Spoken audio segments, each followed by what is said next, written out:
are now listening to the War Report Podcast Network.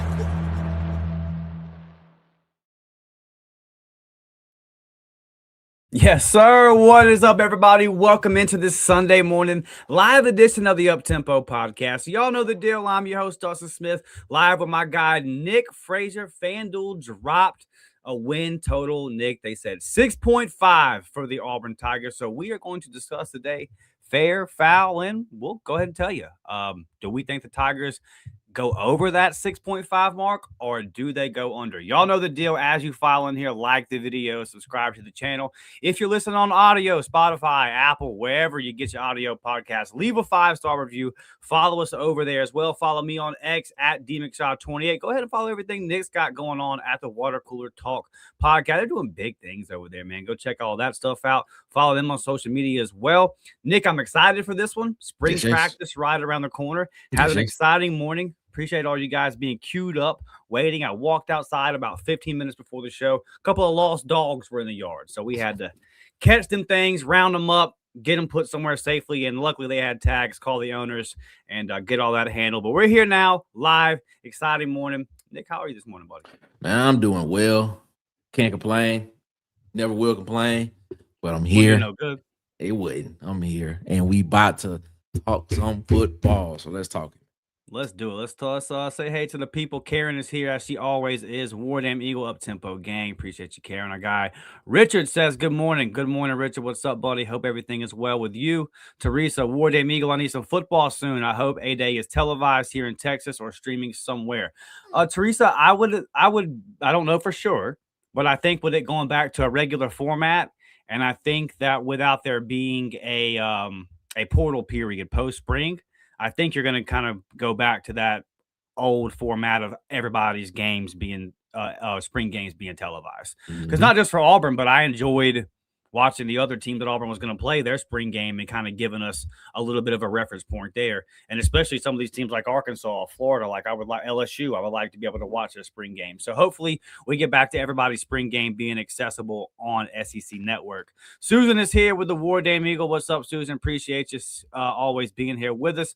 T-Rex, what's up, Uptempo? What's up, buddy? Hope you're having a good weekend. Hope you're enjoying your Sunday. We're going to get this thing started with a little bit of bug. My guy T-Rex says, what if we have a 10-win season, though?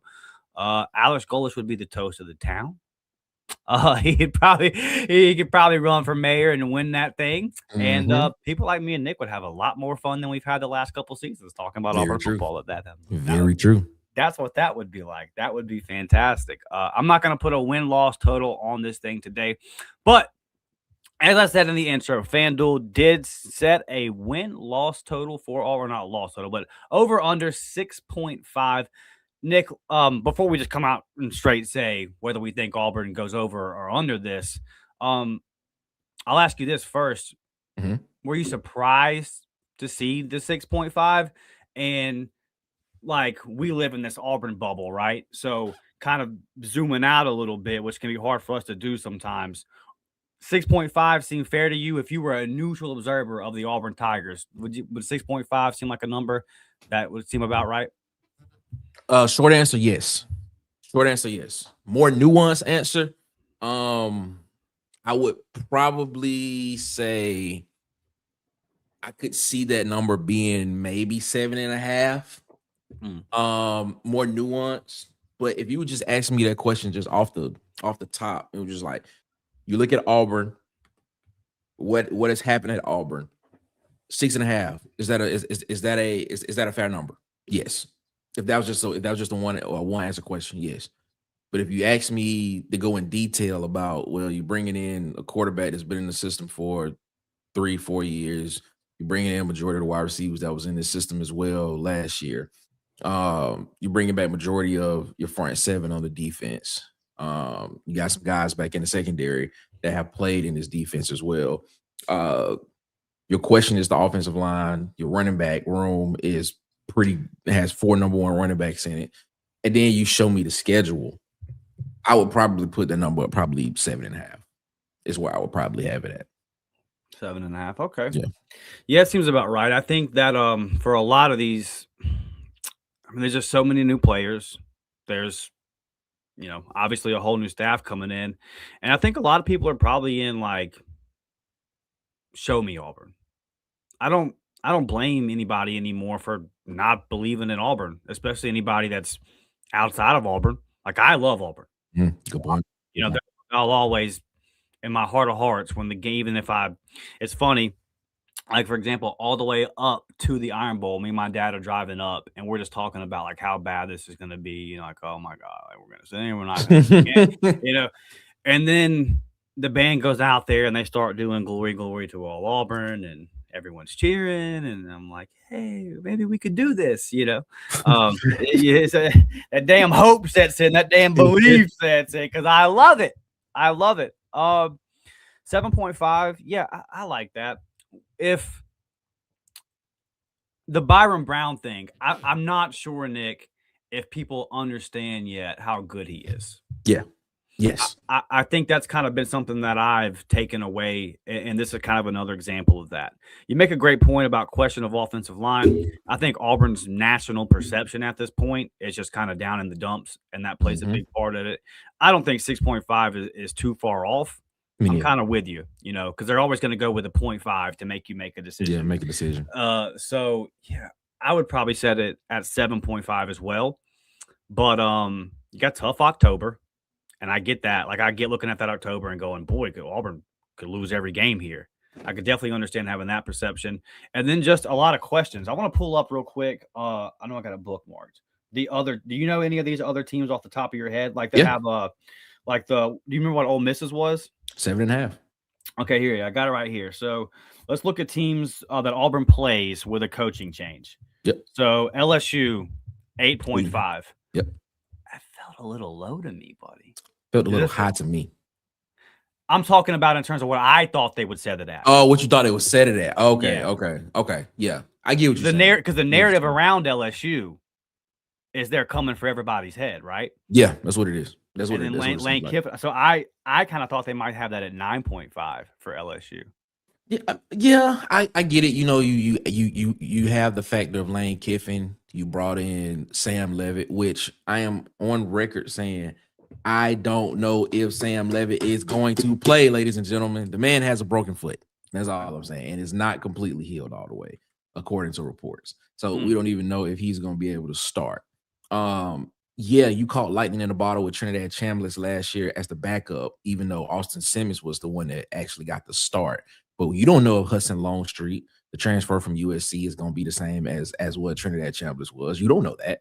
So there are a lot of questions I have about LSU's team, except the defensive side of the ball, because you bring back Blake Baker, you bring back some of those guys on the defensive side of the ball. You do lose Patrick Payton, you do lose Mansour Delane, you do lose Harold Perkins Jr. You lose some key on that side, but you bringing back a defensive coordinator, and you bringing back some of the guys that were on that team on that defense last year. That it shouldn't be that much of a drop off. Offensively, I have questions about it, especially if Sam Levitt is supposed to be the linchpin of that offensive side of the ball. Mm-hmm. Yeah, fair points, buddy. Ole Miss coaching change, but it is a coaching change, but there's still going to be. It's not like a whole new thing going on there. They're at 7.5. Yep.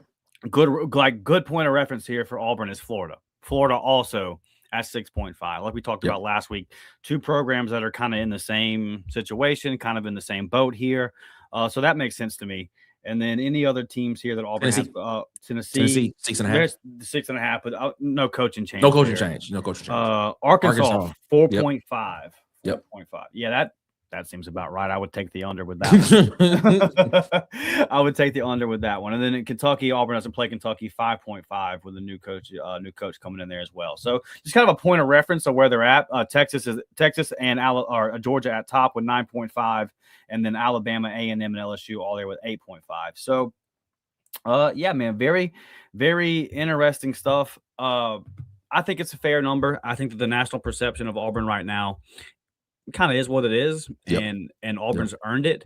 And we're going to get into it here in the next segment, though, about the nitty-gritty. We'll tell you if we think Auburn's actually going to get over that hump and why. Before we do that, though, I want to get to some of these comments. Karen, already put in her opinion. She says Auburn's definitely.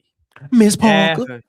Pound the over, says Miss Parker. Miss Parker. Yeah, love that. Going 6.5. She says definitely over. So do we have a number, Karen? What is your number pre-spring practice, which is about to get kicked off? What is your number as we sit here in March, Karen? I'd love to hear it. T-Rex wasn't big on Golish at first, but he's growing on him. Growing on him. Yeah. And you know what? I think a lot of us, I'm not gonna say a lot of us, there was a small minority of us that was saying, once you hear Golish speak and you hear him talk about what it is that he wants to do, you are going to love it. And then when you start looking at what he's done at previous places he's been, you see the results. There are just certain people that when they step into a room, that things change. Things have to change when they step into a room because they command a presence. And I honestly believe that's what Golish is. Like, nobody has the same conversation when you ask them questions and they have the almost exact same answer about how they want to be process driven and they want to be detail oriented and all of that without believing it. And then when you look at the results of it, it's just amazing where he's been, that everywhere he's been, his offenses before he was there to win his first season and on have been dramatically different. There's been drastic changes. So yeah, it's just there are just certain people when they just walk in a room, you know things are going to change. And that's just the feeling I get just from when he was first announced. And I took 2 weeks to kind of sit back and kind of just watch as much as I can and just hear him talk. And then I came out and was like, man, I like it, man. I love it. And then when he started talking publicly with the Auburn University logo on his chest and people start hearing it, now people are starting to come around and understand exactly what it is this man wants to do. So hopefully, man, all we need to see now is just the results of it. If you see the results of it, that's different than what you've seen for the past 5 seasons. Golish got people behind him. He got people behind him. I think that's what it is. People just waiting to see what happens. They just want to see it done at Auburn. Yeah, and I get it. You know, like I definitely get the skepticism and definitely like just the angst that the fan base has. And again, like national perception. If you've watched Auburn over the last 3 years and you're not an Auburn fan, you would be looking, going like remember pre-Dabo when Clemsoning was a whole thing. It was a verb. Yeah, like Clemson would blow a big game late, and you could call it before the game. Like, Clemson's got a big game today. Yep. I bet they fumble the ball running in for the game-winning touchdown. Oh, wow. I bet they drop the extra point. You know, the whole like it was always something ridiculous. Auburn's kind of there. Yep, that is true. Auburn's kind of there. I think the one thing for Golish that like really stands out to me, I knew a little bit about him just because I kind of follow the Tampa sports scene, and I've like that's an exciting offense, and I've been a big Byron Brown guy for a couple of years. So I've watched him a little bit. Like I'm not going to claim to know a whole lot about, like I didn't watch every USF game, but I watched him more than I watched any other Group of 5 team. So like I knew kind of like a little bit, like I knew a little bit of the background and kind of what he was going to bring, but obviously since he's become Auburn's coach, have looked a lot more in detail. And I think the one thing that's really stood out to me that's kind of like really got me, because I told myself I'm going to just, and I'm still going to do this for the most part. I haven't come out and made any like grand predictions or anything like that. And I won't, because we don't know how this is going to go. But I definitely said, hey man, I'm going to like stay pretty neutral in this until we get some data involved. Man, they just can kind of winning me over to where I'm starting to believe in it before anything, because like as you look into it, and one, like conversations you have with people, when you have conversations with parents of people that have played for him or high school coaches that have come in contact with him through the recruiting process, man, I haven't heard a negative word, not like about the person or like it's all the same thing, man. Everybody says the same stuff. Yep. And like, so let's use like Iowa State for an example. You're in charge of tight ends and you're like recruiting coordinator. Yep. Okay. That's your responsibility. And tight end just shoots up and Yep. their recruiting gets better. Yep. He comes into South Florida.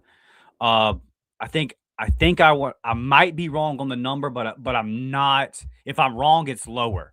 If I'm wrong on what I'm about to say, the number's lower. I want to say I either read or the South or a South Florida reporter I was talking to somewhere I heard, and I'll come back and verify it on another episode. I got it somewhere in my notes that the highest paid player at South Florida NIL wise when he took over was at 15,000. Wow. Again, don't hold me to that number, okay? But it's lower. Mm-hmm. And if I'm wrong on that, it's 5,000. It's something like that, 15,500, something like that. And they'd won 4 games in 3 years. Mm-hmm. So that kind of they didn't have an NIL is what I'm saying. Yeah. He made it a massive priority to get that fixed, and he has. And it went from day one. So anything he locks in and focuses on, for the most part, it gets better. Yep. And Tennessee fans don't ever go out of their way to praise Auburn or praise anything that Auburn's doing. And they shouldn't, wouldn't expect it. But they'll call it like they see it in terms of Alex Golesh. It's been rave reviews from Knoxville. Mm-hmm. Every Tennessee fan, for the most part, will say, listen, dude, this guy is the truth, and our offense really hasn't been the same since he hasn't been here. So, just there's a lot to be excited about, T-Rex, and I get it. I get it. And also, I've made this point a lot. It's the right mindset for the right time at Auburn. Mm-hmm. Auburn needs the issues that Auburn has right now. This is the mindset that can turn those around. And there's a lot of different coaches. There might be a team out there that needs a Tony Dungy type sometimes. Maybe things are too chaotic in their program, and they need somebody to kind of come in there and just be steady and all this kind of stuff and be that calm. And there's other guys that'll light a fire under your ass. And right now, I think Auburn's they need that. Auburn needs the guy that won't shake the hand of the team's coach that ran the game up, the score up the year before. Auburn needs that mindset because Auburn has been punked and bullied for a long time. It's not going to happen under Alex Golesh, T-Rex. So, yeah, I'm with you, buddy. Reverend Barn Booster has been a member for 3 months. My guy, with a 9-3 final record prediction, Ward Damn Eagles. Sign me up today, Reverend. That's what it is. Reverend, sign me up today. I would take 9-3. 9-3 with Auburn's schedule.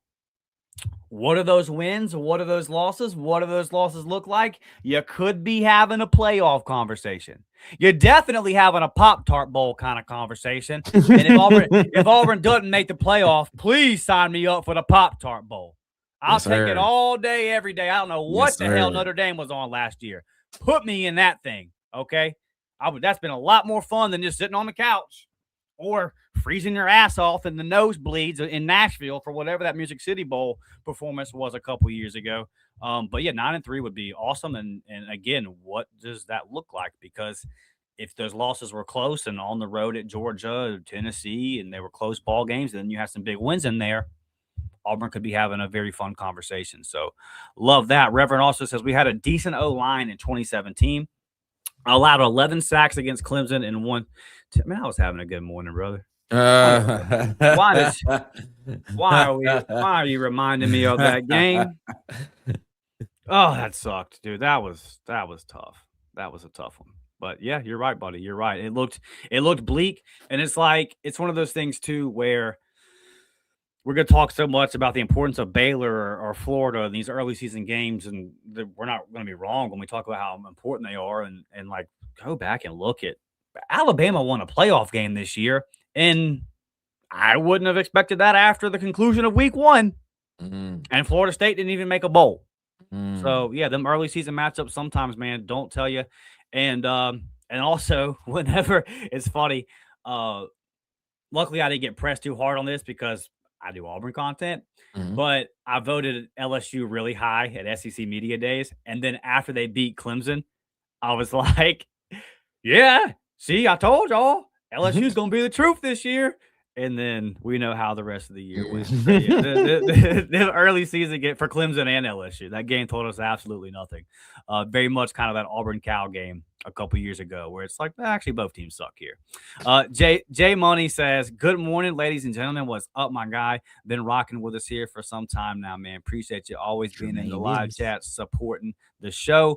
Auburn Dad says, we better not be 6-5 because Auburn Dad is tired of being mid or even below mid. Auburn Dad, I would say Auburn's been below mid. Mid to me is Music City Bowl trophies, Liberty Bowl trophies, coming away 8-5. Mid was the Gus Malzahn era to me for Auburn. 8-5. You know, I mean, we won the games we should have won. Didn't really beat anybody most years that we should have, that was ranked above us or anything. Didn't win the big ones. But mid would be an improvement. 8-5, mid would definitely be an improvement. Richard says, unfortunately, it's more than we've won in some years. That being said, I'd take the over. Richard taking the over. Everybody's taking the over in this thing. Reverend says, the Vandy football fantasy is done. Done. Now back to the bottom of the SEC they go. I hope you're right, bud. That's going to be a big – that's not a lot of people are talking about that Vandy game because it's right after that huge Florida game. But that Vandy game, big. For me, it's big in terms of perception, Nick. Auburn got to get back on top of Vanderbilt, brother. We ain't trying to lose 3 years in a row to the Vanderbilt Commodores, and 2 of those would be at home. Alex Golish, if this clip finds your ears, brother, please. Please. Oh, man, that's good. I can't take no more. Karen's got her number, 9. What you think about 9? A couple 9s in here, Nick. I think we're gonna talk about this, and I'm gonna give a hint at what I think the record is gonna be. I'm not gonna explicitly come out and say it, but I'm gonna give a hint at where I think the record is gonna be, and I think there's a pathway to that number if possible. Okay. Reverend says the Florida with the $4.99 super chat. Appreciate you, my guy, doing the Lord's work, Reverend, on a Sunday morning. Says the Florida versus Auburn game will set the tempo for the season. It's been a while since Auburn won that SEC opener. You're correct on that, and it's been a while. I mean, Nick talked about this last week. It's been a while since Auburn's won that swing game, that early season. Hey, this is the game Auburn needs to win. It's been a while since Auburn's got that done. That would be massive. Auburn Dad says, let's go. We better get above 27 months, my guy. Auburn Dad has been a member for Jarquez Hunter amount of months. Let's get it. And we got the senior Shadarius Tootle film breakdown dropping for you guys probably tomorrow afternoon. So level up today, man. $3.99 a month get you that JV squad. $5.99 a month to get you into that varsity squad. This is the best way to support the Up Tempo podcast. Got a great membership group, man. Thank you guys so much for continuing to support and everything that we do. We got SEC Media Days coming up, Nick. Gonna have to go down there to Tampa. Gonna have a good time down there, man, on the River Walk, talking some SEC football. This right here helps us get there, helps us bring you guys the great coverage that we plan on doing. Last year, my first ever SEC Media Days, got like a lay of the land.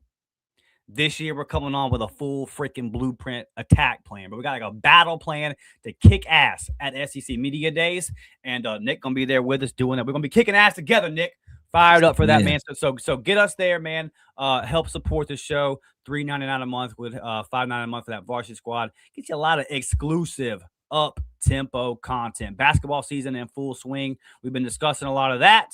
Baseball kicking ass out there. How about that? It's okay, Missouri. Lights out, Missouri. You get broke asses. Get your lights fixed. My goodness. All right, y'all. Let's get back to the conversation. Keep those comments rolling. Time to get down to business. Guys, I'm going over.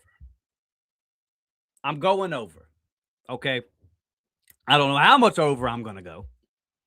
But I'm going to go on record right now. I'm not giving my official record prediction till the season's about to start. I got to see fall camp, blah, blah, blah. But I'll tell you one thing I won't back off of unless there's some kind of terrible injury to a very important position before the season starts. Everything stays the same.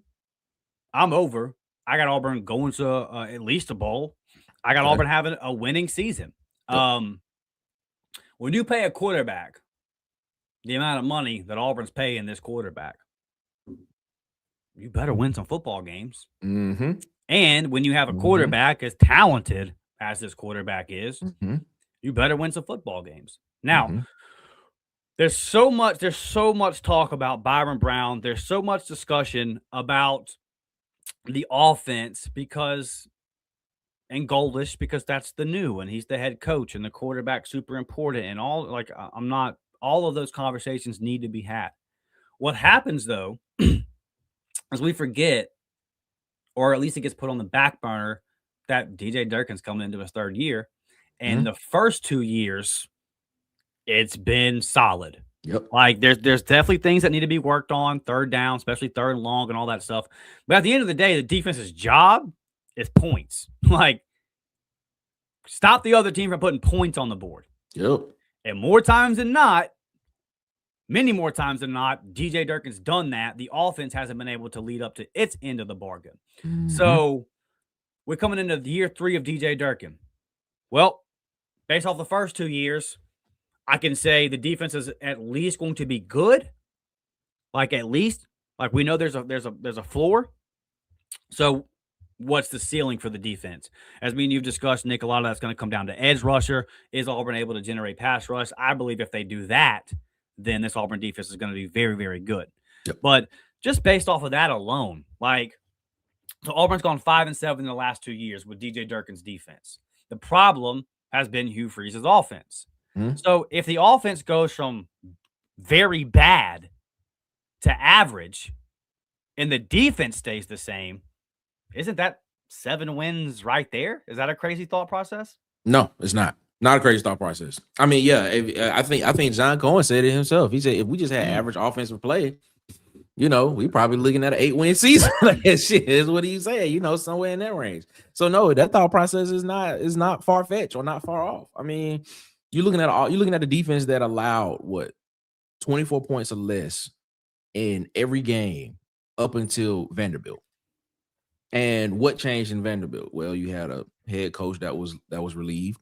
You had a defensive coordinator who was now moved from being strictly on defensive preparation to now having to be over the whole, mechanics of the team. And even in the first half of that game, I believe they only allowed 10 points to Vanderbilt. But second half, he wasn't able to get, according to the statements, they wasn't able to adjust as well, and so the second half looked very leaky. But I mean, yeah, you're looking at that, and then even when you play Alabama, which they only allowed 27 points against Alabama, Yeah, so 3 points off of what you were allowing for the whole season, all year. And the only time that you really had a bad showing was the second half of a game on the road against a team that a lot of people thought was a playoff team in Vanderbilt. So now he doesn't have to worry about that. He's just focused on the defensive side of the football. You have Joel Gordon focused on the offensive side of the football, and you have Alex Goldish at the top, which is more geared toward the offensive side. But I mean, yeah, if we just have average, if we just have an offense that can score 28 points a game, with what we got going on, and based on what Joel Gordon and Alex Goldish offenses have done, they putting up 39, 40 points a game. If we can just get an offense that can just score 28, with what the defense was doing last year, man, some of these numbers that people are putting out might not be far-fetched from what you think. So and then even with Durkin saying that the star player on your defense, the guy that was an All-American at the end of the season, hasn't even scratched the surface yet. Like, you're talking about Xavier Atkins, and you saying he can get better, and then you have Bryce Dees coming on. Everybody knows how I feel about my guy Elijah Melendez, and then of course you got DeMarcus Riddick coming back from injury last year.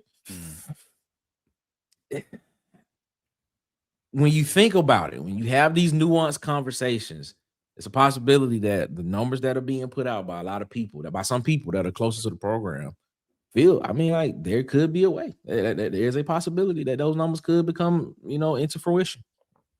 A lot of people in this chat have said 9-3. Okay. So I'm going to pull up the schedule here. What does Auburn's, I'm going to ask you a two-parter here. Okay. If Auburn's going to go 9-3, first part, what does their record have to be in September for that to happen? Or not have to be. Question. There's multiple ways to get there. But yeah, Nick's ideal world, September. What do you need to, if you're going on a path to 9-3, what does that got to look like? 4-0. Okay. Now, big question. October, October. Here's the thing. So you're looking at this October slate. So the 3rd, 17th, 24th, and 31st. You are looking at you based on those 4 games in that stretch. You're looking at a Tennessee team based on the FanDuel numbers that says you are just as good as a Tennessee team. They're basically saying Tennessee is a 6.5, should win 6.5 games. Right. And if you look at Tennessee's schedule, it is eerily similar to Auburn, except they don't have back-to-back away games in October. Tennessee doesn't. Tennessee doesn't have back-to-back away games. Auburn does. As you can see here, they play Tennessee away, had a bye week, and then they play Georgia on the road. You're looking at an Ole Miss team, according to FanDuel, that they're basically saying is a 7.5 games is the over-under for that team. So you're basically saying this team is a notch above where you're saying Auburn is. And I'm gonna say this right here. I think Auburn goes on the road and gets a big win against Ole Miss. I think they do. I think they go on the road and get a big win against Ole Miss. I'm going to stick to that this early in the season. I believe that. And then there's still questions about Ole Miss. You know, the biggest question of all that we always have is the quarterback position. Yes, Trinidad Chambliss is there right now, but there are legal things that are happening behind the scenes that the NCAA is trying to do to get that injunction thrown out. And if that happens, Trinidad Chambliss won't be there. And now you're looking at Deuce Knight, a guy that's transferred from Auburn as being the guy on that for that offense. So what does that look like? What does that look like with Deuce Knight now? You know, you saw him play, you saw Deuce Knight play, you know, extensively against Mercer. But the same questions that a lot of people were saying about Byron Brown, he hasn't done it against SEC competition. Neither has Deuce Knight.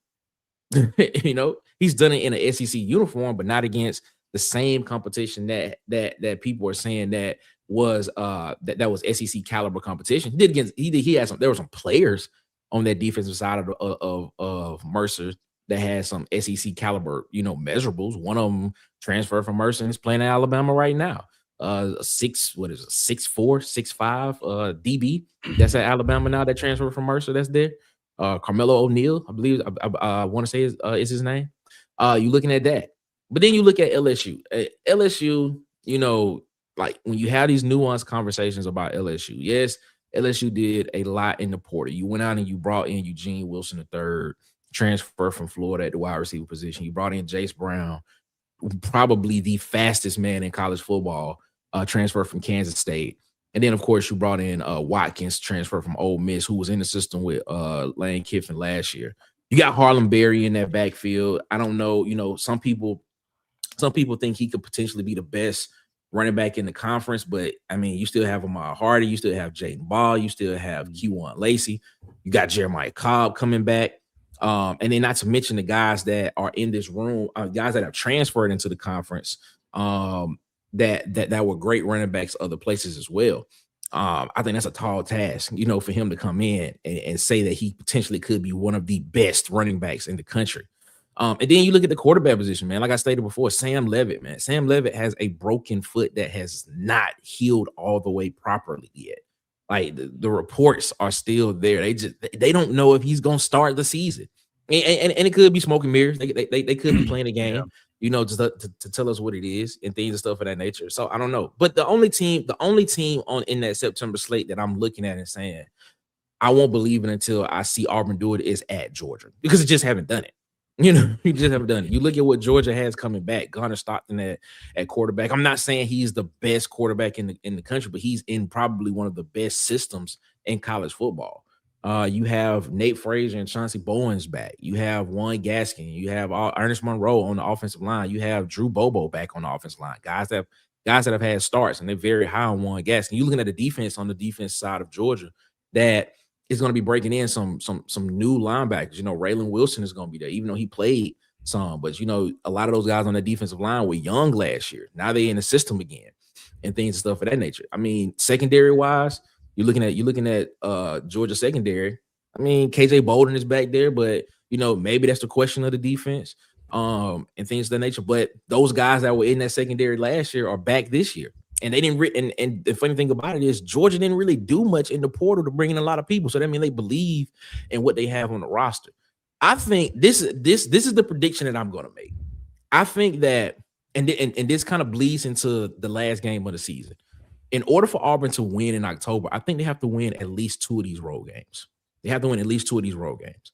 And they have to win 2 of these road games in October. And then they have to win and they have to win at least 2. They have to win. One of those road games has to be Georgia. If for them to be, I'm not. Because the way I'm about to say it, people are gonna be like, you said 2 road games, then it has to be Georgia. They have to win at least 2 road games on the road in October. They have to. So it could be Tennessee, Ole Miss. It could be Tennessee, Georgia. It could be Georgia, Ole Miss. But the other road game that they have to win in this season, they have to beat Alabama on the road as well, if that makes sense. If you understand what I'm saying. So in October, they have to win 2 of those road games on the road, and then they have to beat Alabama at the end of the year. That's my prediction. They have to win at least they have to win at least 2 road games in October and beat Alabama at the end of the year in order for this season to be what you think it is. For to hit those numbers of 8, 9, potentially 10 wins. Yeah, I'm with you, buddy. A lot of good points there. I mean, obviously there's different paths to it. I don't see. Man, I look at this Florida Vanderbilt game. I'm definitely with you on the 4-0. Like if you get out of September 4-0, you can come out of October 2-2 if you can pull that off. That gives you 6-2 with Arkansas at home. Mm-hmm. Better, it needs to be a win, and then at Mississippi State and Stanford. Like Mississippi State is a sneaky game. Mississippi State is a sneaky game. Yeah, I tell people that all the time. Mississippi State is a sneaky game. Mississippi State, we were looking at the numbers. Mississippi State is, I believe, one of the only other teams that had like the most 1 possession loss games last year. And you look at what Mississippi State, they played Texas at home. They should have won that game. They were up by 21 points, but the defense couldn't hold up, and Texas's talent just kind of took over at that point in time. You played Texas A&M on the road, Mississippi State did, and you played well for the first 3 quarters. The fourth quarter came, and talent and I guess the environment just took over, and you just wasn't able to keep up in that game. Mississippi State is a sneaky team, and you got Kamario Taylor in there, who's a true dual threat quarterback who can actually throw the ball and run, who's a threat to run as well. So I look at that game as a sneaky game. You can't. It's the games that you are expected to win that you have to go out and win for Auburn. Those are the ones. And when you look at that schedule, based on what those FanDuel numbers are, there are only on this schedule 3 games that they are saying that you should lose. That you should lose. Every other game they're saying that you have the opportunity to win it, or you end the conversation in it, or you should be able to win that game. Is what they're saying. And then you can have a conversation about the teams that they saying that are ranked higher that have better better overall over under numbers than you. You can have those conversations when you get into more nuanced stuff. But you look at the schedule, and when you break it down like that, yeah, that October slate looks interesting. It looks daunting, but when you look at it, you kind of, when you talk yourself through it, at least when I talk myself through it, I'd be like, Auburn has a chance to do that. Auburn has a chance to potentially win 2 road games in October, and then can beat Alabama on the road at the end of the year. As long as they don't slip up with the games that you are supposed to win. That's just my thought process. Yeah. And I mean, for Auburn, winning the games you're supposed to win. Yes. Would be a step in the right direction. In the right direction. Yes. Would be a step forward. It's not something you have done. And yeah, like when you're on the road at Tennessee and at Georgia and at Ole Miss, and you have LSU coming in there, and then you go on the road to Bama to end the season, it's very easy to take a game like Mississippi State and kind of put it to the back of your mind and not pay a lot of attention to it. But on the road at Mississippi State, that's a game Auburn hasn't really handled well lately. So, we can't just look at it and pencil it in as a dub. I mean, you can't really look at a whole lot of Auburn games at all and pencil them in as dubs right now. Mississippi State will be a very fun team to watch this year and just kind of see where they're at. Reverend Barn Booster says, we haven't won in UGA since 2005. It's time to stop that streak. I mean, dude, 21 years, yeah. That's a long time, man. It's crazy, bro. That's a long time. It's really crazy. Some of Auburn's stats right now, like streaks we have on and against us and stuff, are really pathetic and unbecoming of the AU. Let's get to some of these comments, man. Reverend Barn, man, look at my guy coming through today with the 199 super chat. Appreciate you, big dog. The AU linebacker room is not talked about a lot. I could tell you 2 shows that will talk about it a lot this offseason. Going to be the Up Tempo podcast and going to be the Water Cooler Talk podcast because, that linebacker room, man, really fired up to see what those guys got. There's a lot of, obviously, talent, depth, all of that stuff. Like, man, Nick, you went through and named 4 or 5 guys that could make an impact. Yes. And as you were doing that, my brain said, don't sleep on Adam Goonali getting on the field. Oh, yeah. Freshman, yeah. So I'm excited, man. I'm excited. A couple years ago, I remember one time talking to my dad, and he was like, son, I don't know what the F happened to our linebacker room, but this ain't it. And I was like, you know what, Dad, I think you're right. Like it's steadily gotten worse and worse. And then DJ came in there, and he's got a history of good linebacker play, and it's continued at Auburn. He's flipped that room around. And all of a sudden, it's one of the better rooms, if not the best room on the roster. So I'm with you, buddy. Really excited to see that room this year. Jay Money's talking about 6-3 in conference. If that's the case, take that, big dog. If you're saying if Jermaine is saying Auburn 6-3 in conference, and you win Baylor, you win Samford, and you win who's the other one? Baylor, Samford, and who's the one right after Baylor? Southern Miss. If you win those 3, you are saying it's a 9-3 record. That's what you're saying. You're saying 9-3. You're saying 9-3. So, hey, I like it. Yeah, that'd be great. We'd be having a lot of fun conversations. I would much more enjoy being able to come on and rant about Auburn deserves to be in the playoff and versus coaching decisions. Who you telling? That would be it would be much more fun to rant about. DW, my guy Dog 73 says Byron Brown ain't seen the SEC, and the SEC hasn't seen a 3,000-yard passer and 1,000-yard rusher. War damn Eagle, y'all. Yeah, I mean, I can't wait for this. I can't wait. I hate that it's only March, but we're gonna get a little taste. I don't know how much Byron Brown we're gonna get on 8A. Probably not a whole lot. I disagree with that. You think so? I'm gonna tell you this. Goalies just strikes me as the type of guy that's just gonna be like, bro, okay, that's fine, but hey, man, you got to get the reps in too, man. I would love that. I would love that. I remember, and this is not a comparison. I'm not calling this, but I remember the Cam Newton one where he got like a couple plays and he just uncorked that deep ball, and it was like, okay, get out. We've seen enough. Yeah. That's your guy. That's your. I don't think you're gonna get the Jackson Arnold. What Jackson Arnold had what was the? I might be wrong on this. I may be off base on this. But was the reason that he didn't participate in the practice last year? It was because it was precautionary. Yeah, it was something they said he had some kind of lower body. Yeah. Okay, all right. I don't think you see that with Byron Brown. I think Byron Brown suits up, goes out there and practices with his teams and plays with them. This 8A will look a lot different. I think the narrative, bro, like last year. I mean, from a fan standpoint, it was frustrating. From a content creating perspective, I wanted to throw my computer out the window where I was like, hey, it's spring practice and you're not giving us anything to talk about. None. There's nothing going. It was the most ho-hum, lackluster, I don't care at all kind of spring practice I've ever seen at Auburn. And I'm not surprised at the product we saw. You remember Harson's second year when they had the open practice? Yep. Like a couple weeks before the season. Yep. And everybody was dropping balls and false starting and fumbling snap. And DBs were falling back, pedaling. And I was sitting there going, oh my God, we suck. Yeah. I remember. Yeah. I remember that. And then we did. So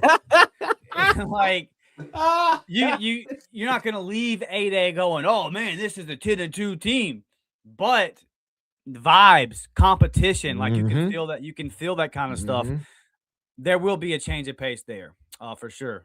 It'll be fun, Nick. I did an episode Friday night talking about the big position battles on offense, like QB2.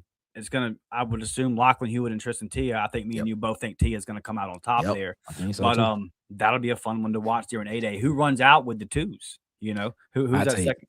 I think Tia is the future. I like him. I like him, I'm just and I'm saying. with you. But that's gonna be, Tristan but Tia. still, what's fun about it is I like the tape, the little bit, like the very small sample size of him that we have. I like it.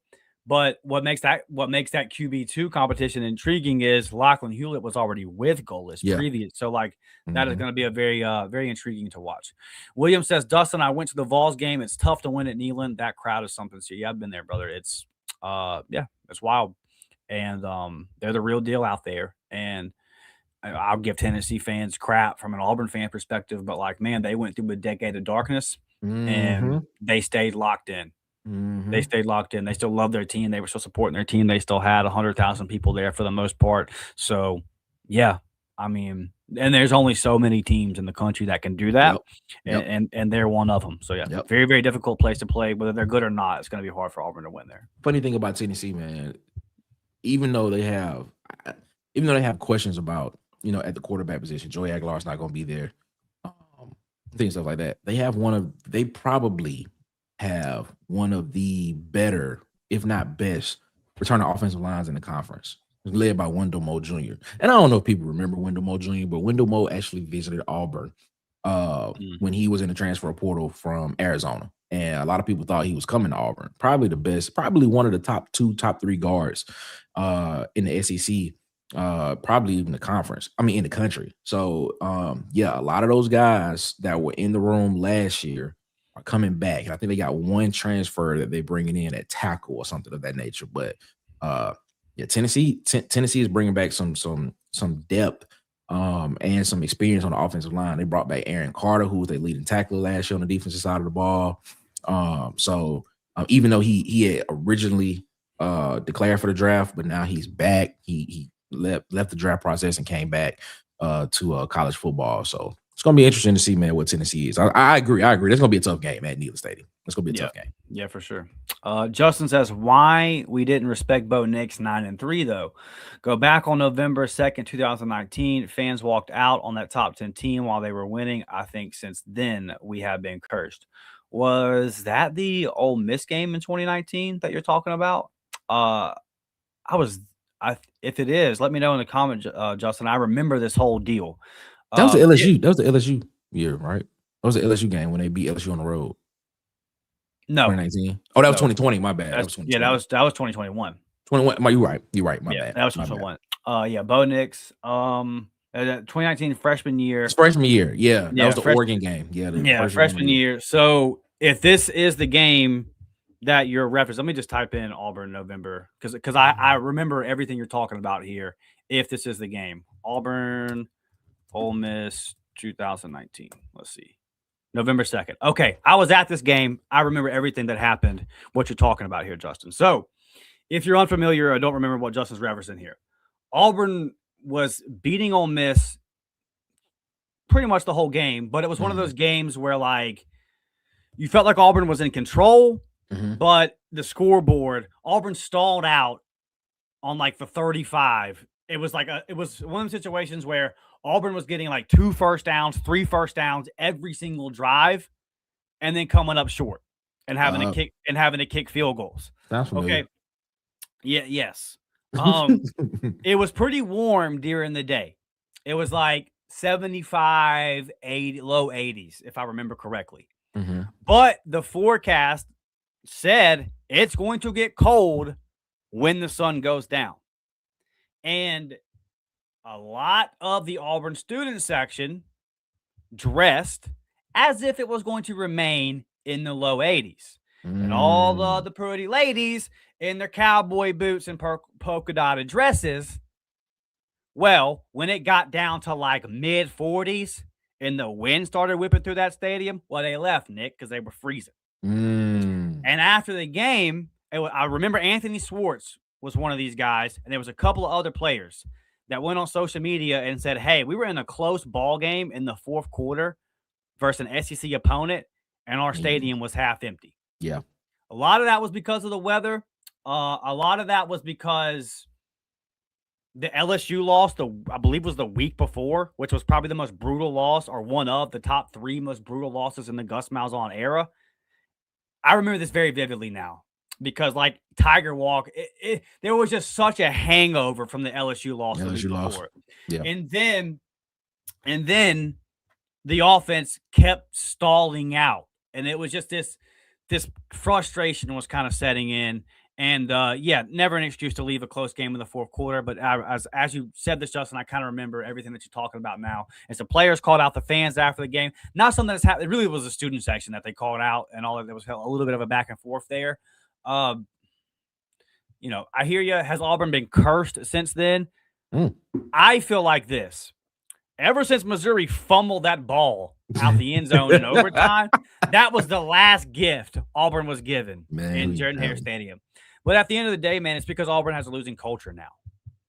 Auburn has a losing culture. They blow games, especially at Jordan-Hare. I mean, people were giving David Cone crap because he said Auburn's the 3rd easiest place to win in the SEC right now. And then you look at the record and it's like, yeah, people come in here and win. Yeah. Like, it might be tough to do, but ultimately they leave standing on top of our stuff. And that's what happens. You come to Auburn to get a dramatic win for your program. So it happened in back-to-back weeks this past season. Make it stop. Hey, curse or not, when someone's standing on the AU on the 50-yard line at overtime and they start talking trash, it's wild. You do something about it. And I'm not saying you punch them and get a penalty. You just go there and play football and do something about it. Football is literally simulated violence. Exactly. So you are allowed to assault somebody every single play.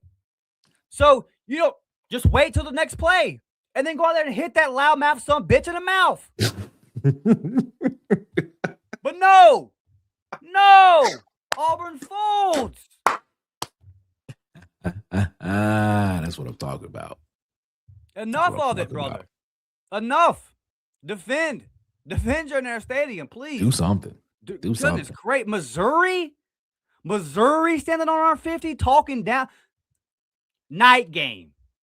Jordan-Hare Stadium. Sorry, Shuck.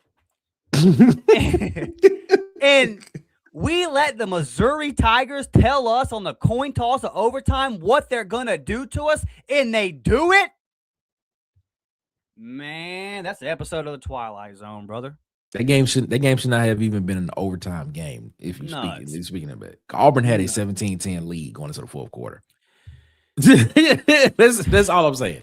Auburn had a 17-10 lead going into the fourth quarter, and you end up losing the game, 24-17? Or something of that. Like, come on, man. I don't know if it's a curse.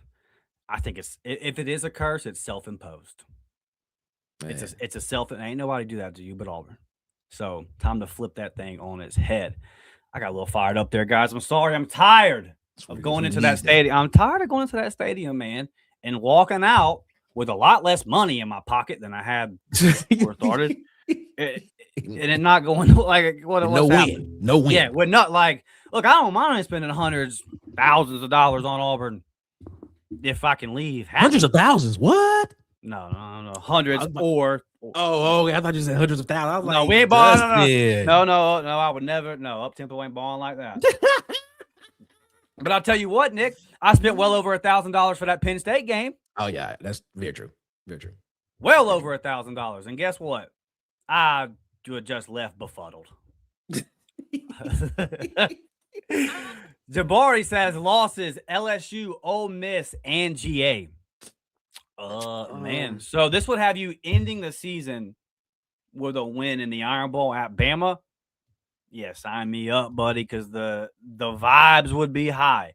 That would be you would go that would have LSU as your only home loss. Yeah.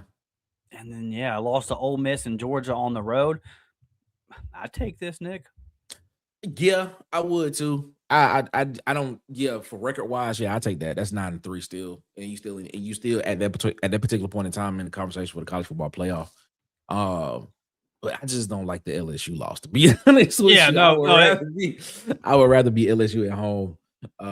If you ask me, But hey. Yeah, as I said it out loud, my skin kind of crawled. Well, I'll just say I would rather be LSU at the house and Lane Kiffin. I'm just saying I'd rather be Lane Kiffin at LSU at the house. Prefer not to lose to Lane Kiffin. But I hear you. I'm with you, buddy. Reverend Barn Booster says my point was still 110 games. They're talking about his referencing of the Clemson game back in the day. Point being, have a decent O line, get above 6 wins. Yeah, I'm with you, buddy, for sure. J Money says, after looking at the schedule, I'm sticking with 8-4. We're switching it up a little bit. You went 9-3, now you're going 8-4, but 5-4 in conference. They should win all out of conference games. I'll take 8-4. I'd take 8-4 year one. I think that would be, I think that'd be great. I think that'd be start to turn that perception around. Karen says, I can see us beating Bama this year. I see it in my dreams all the time. Mm-hmm. If it was to happen in real life, Karen, this would be, especially like if Auburn has a solid season and then you end it that way. Yeah, you would be going into the offseason with a lot of momentum. And in referencing this 2019 season again for a second, one of the more frustrating, low-key, one of the more frustrating losses as an Auburn fan was that Outback Bowl versus Minnesota. Because 10-3 versus 9-4 to me, there's an ocean of difference. And you beat Alabama. You had momentum as a program. You win that game. You go 10-3 with a freshman quarterback. Yeah. And then you lose to freaking Minnesota. PJ Flake, baby. Roll that boat. Goodness gracious. Tyler Johnson with a big catch. Antoine Whitfield Jr. Yeah, that was tough. Reverend Barn Burner with another super chat says every team on the schedule is winnable. My guy, man, appreciate the super chats today, brother. Big time. Thank you for coming through with those. Yeah, and here's the cool thing about this. I'll say this.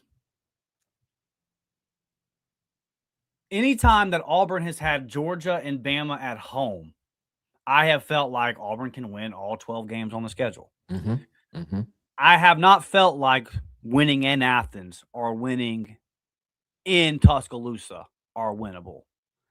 Winning in Tuscaloosa feels more winnable this season to me for some reason. Yes, it does. But it's still been since 2010. So, whatever there. The Georgia thing, I'm just beaten to death. I'm just bludgeoned. I'm just laying in my Auburn fandom in a pool full of blood when it comes to winning at Athens. Like the meme of Buddy with the mask over his face, and he pops back. That'll be my belief in Auburn winning in Georgia, like when it happens. Oh, we did it. So yeah, but I'm legit might cry tears of joy. Man, who you talking? Goodness, my God, I was in the 8th grade, and I'm going to turn 35 this year.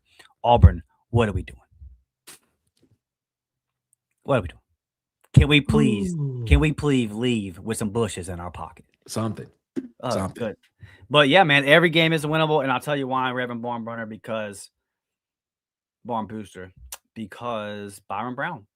If he's the quarterback that Auburn's paying him to be, if he's the quarterback that I think he is, yes, most games, and I did a show, I don't know if it was midweek report or weekend tailgate, but I did a show with Mike G over on Warport a couple weeks ago where, and Ike was on that one too, where we went through and we just, Auburn's like the matchup, the QB battle on Auburn's schedule. I checked Byron Brown a whole lot, dude. Like Auburn's got the edge here. So that's not everything. We know that's not everything, but man, Auburn's problem over a large portion of the last 4 or 5 years hasn't been that defensive side of the ball. Get that quarterback figured out, man. And then, everything. But hey, don't Auburn it up. Don't get good on offense this year and then start sucking on defense. Is it? It'd be the most Auburn thing ever, bro. It really.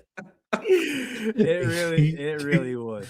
Oh man. Yes, this one was another one, man. That 2018 Peach Bowl. Then they called themselves the national champions or something like that.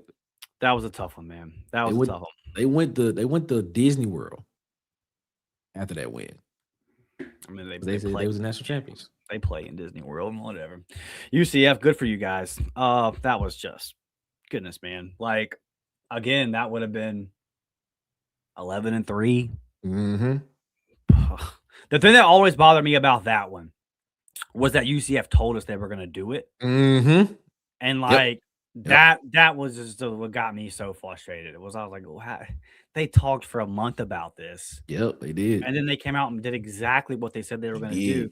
And that was really a shot to my Auburn fandom. Good episode today, guys, man. This was a lot of fun. Hit that like button, sub to the channel. Y'all know the deal with all of that. Thursday night's live show around 6:30. That might change, give or take 20, 30 minutes to kind of depending on what time I get off work and all that. But be here, man. Thursday night, got a special guest lined up. Don't want to announce it just yet, but it's going to be exciting. Fired up for that. So definitely be back here Thursday evening. And we might have an episode drop. We got the Tuesdays. So Tuesday, 10 a.m. Be on the lookout for that one as well. But yeah, man, about to have spring practice kicked up. Kind of been a little bit of a lull here. We'll find out today if the Auburn basketball team makes the tournament. As Bubble team. I don't even know if I want them to just, if I'm just being honest, like I just kind of want this season to end, but I won't be upset if Auburn makes the tournament. How much faith I have in them going up there and winning a game is pretty low. Okay. And I think the thing here, Nick, with the basketball team real quick, I don't know how many more games they want to play together. That's a good question too. That's a good question too. And if they don't want to play together, then I don't want to watch them play. So yeah, that's kind of where that's at. What's going on this week over at Water Cooler, my guy? Yeah, man. Monday, Wednesday, Fridays, 8 p.m. Eastern, 7 p.m. Central. We are around the water cooler is what we do. We're around the water cooler. Then, of course, Thursday, 7:00 p.m. Eastern, 8 p.m. Eastern, man. New show on the Water Cooler Talk Network. SEC Heat Check with Marcus Fitzpatrick. Where he checks the pulse of SEC fan bases around the SEC and what's going on. So shout out to him. Also, man, visit www.watercoolertalksports.com. Again, it's www.watercoolertalksports.com. We are in the process of expanding the website. Got some things coming that should be on the website before the season starts. So yeah, be on the lookout for that. Man, you want to join, it's gonna be fun. Yeah, man, we appreciate you, man. Shout out to Dustin for always letting us come over here and talk ball with him, man. But we appreciate y'all so much, man. Thank you. Yeah, man. Awesome show. Appreciate y'all. Y'all stay locked into everything Nick's got going on, and continue to follow us here at the Uptempo Podcast. I love you guys. I appreciate y'all, and I will see y'all on the next one. It's War Damn Eagle. I hope everybody has a good week.